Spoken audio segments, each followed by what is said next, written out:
Tamang paraan sa pagputol ng saging mga kananay. O bago pa na akong pinutol kasi tamang-tama na sa kagulang ba. O, tingnan natin ang punuan. Ito ang puno niya. Ito oh. Oh, ito ang buwigan.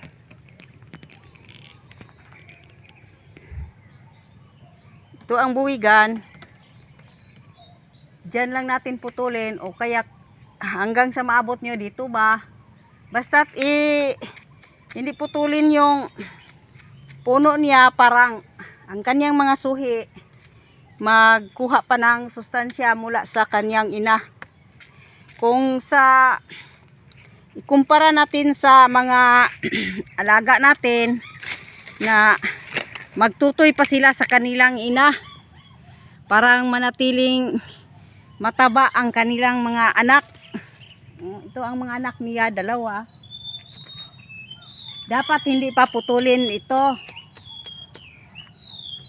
Parang kuhaan pa ng nutrients sa mga saha niya. At hindi lang saging ang ating tanim sa bakuran mga kananay. May sili din tayo. May hinog na.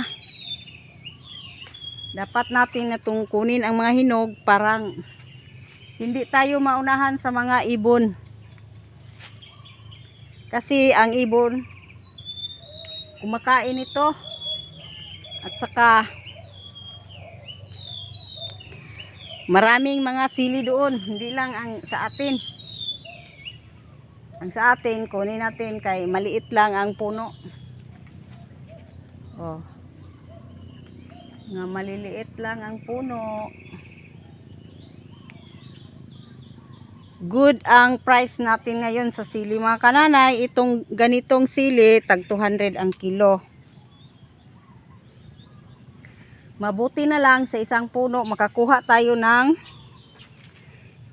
1/4 kilo. Ayos na, may 50 pesos na tayo. Malaki ng kalipay nating mga mahirap.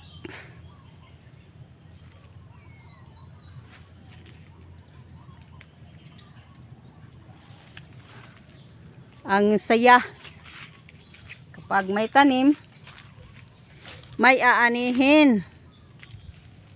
Oh, kuha muna ako ng sudlanan ng sili.